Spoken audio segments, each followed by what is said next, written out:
नमस्कार. आज आपण प्रभाग क्रमांक 19 मध्ये आहोत.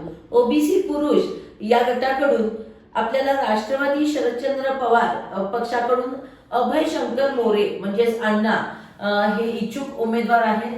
यांनी उमेदवारीची मागणी केलेली आहे. अण्णा हे सर्वांमध्ये मिसळणारे आणि समाजासाठी अनेक वर्ष झगडणारे एक समाजाभिमुख व्यक्तिमत्व, समाजाकडून पुरस्कृत असा हा उमेदवार आज आपल्या बरोबर जोडले गेलेला आहे. सामाजिक व धार्मिक कार्यात सतत सक्रिय असणारे हे अण्णा म्हणजेच अभय शंकर मोरे यांच्याकडून आपण जाणून घेऊया की विकासासाठीचं त्यांचं जे विजन आहे तर ते कोणत्या प्रकारचं असेल. त्याचप्रमाणे अबाल वृद्ध महिला यांच्यासाठी सुद्धा त्यांनी कोणतं विजन घेऊन या ठिकाणी निवडणुकीच्या रिंगणात उतरले आहेत. नमस्ते सर. नमस्ते. मी अभय शंकर मोरे प्रभाग क्रमांक 19 मधून ओबीसी या गटातून उभा आहे आणि समाजाने मला पुरस्कृत करून उभा केलेला आहे त्यांच्या समाजाच्या इच्छेने. त्यामुळं मी आता ही निवडणूक लढवण्यासाठी फार इच्छुक आहे.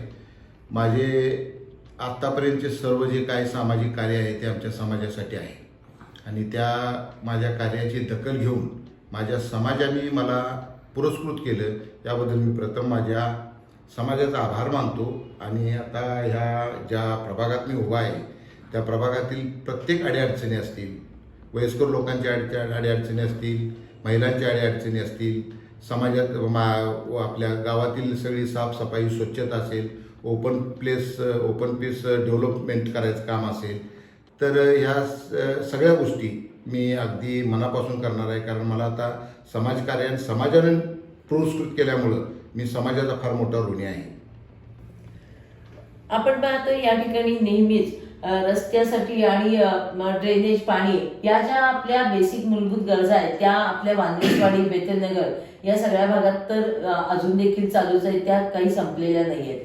तर या सगळ्यांसाठी आपण कोणत्या पद्धतीचा काही लढा दिलाय किंवा आंदोलन केलंय असं काही आहे?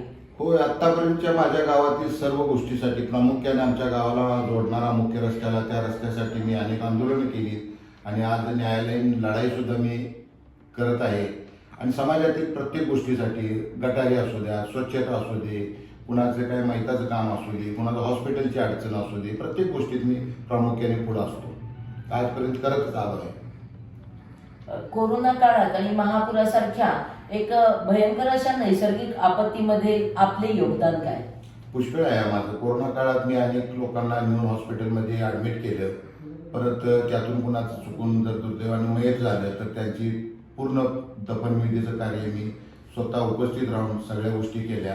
कारण त्यांच्या घरच्यांना कुठल्या प्रकारचा त्रास झाला नाही त्या ह्याच्यात. कारण मी पुढे होतो, माझ्याबरोबर पुष्कळ आमचे तरुण होते आणि त्या सर्वांना घेऊन मी त्या भागात त्यांचं दफनविधीपर्यंत ॲडमिट करण्यापासून दफनविधीपर्यंत सर्व काम मी केलेलं आहे. तरुणाई ही दिवसेंदिवस नशेच्या विळख्यात अडकली जात आहे आणि आपला भाग हा तर पहिल्यापासूनच अशिक्षित थोडाफार आहे. म्हणजे बेतलनगर म्हणा, वांद्रेवाडीचा बराच भाग हा काही ना काही प्रमाणात थोडं तिथं अशिक्षितपणाचं साम्राज्य आहे. त्यामुळे इथल्या तरुणाईला नशा मुक्त करण्यासाठी आपण काय प्रयत्न करता?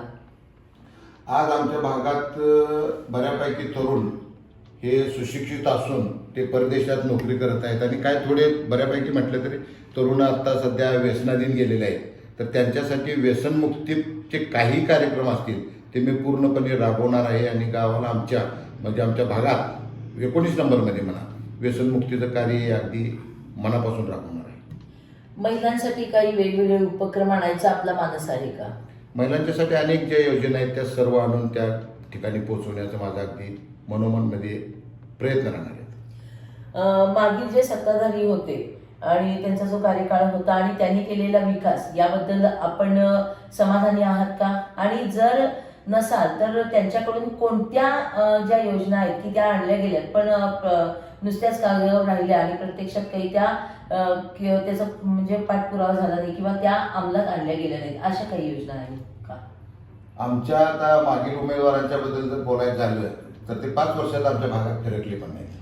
त्यामुळं आमचा समाज त्यांच्यावर अगदी वैतागून चिडून आहे आणि अनेक योजना आमच्या नावाखाली त्या भागात मंजूर झाल्या पण तिथं कुठली राबवली गेली नाही. त्यामुळं आता ह्या गोष्टीची आहे ही स्वतः जबाबदारी मी आता खांद्यावर घेण्यासाठीच या निवडणुकीत उभा आहे अनेक योजना ज्या होत्या आमच्यात राबलेल्या, आमच्या नावानं सुद्धा काही फंड मंजूर झाले होते, पण त्या आमच्या समाजापर्यंत पोचले नाहीत. ह्या गोष्टीची फार मोठी खंत आहे. तरी आता इथून पुढच्या काळात ज्या काही नगरपालिकेतून सुविधा मिळणार त्या निश्चित माझ्या भागात तिथं पोचणार.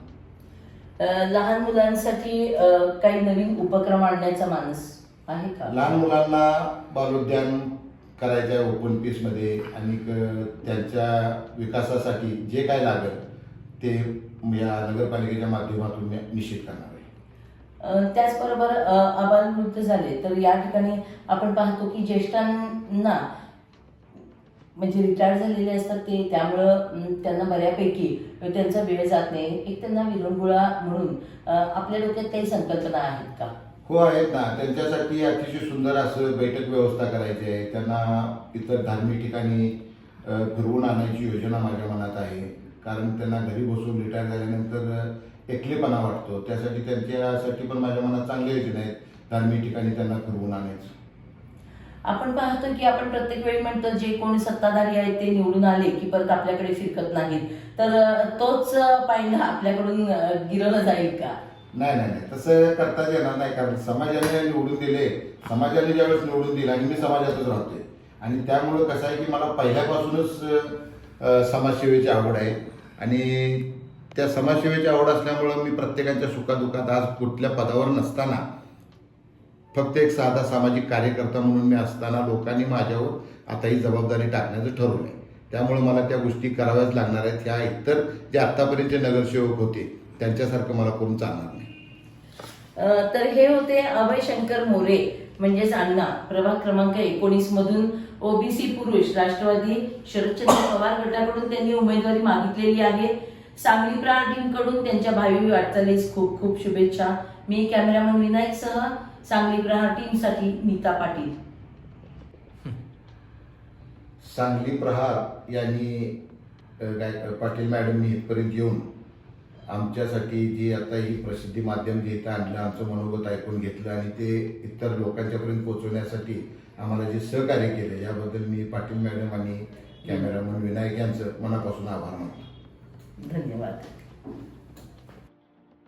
सांगली प्रहार न्यूज करिता मुख्य संपादिका नीता पाटील.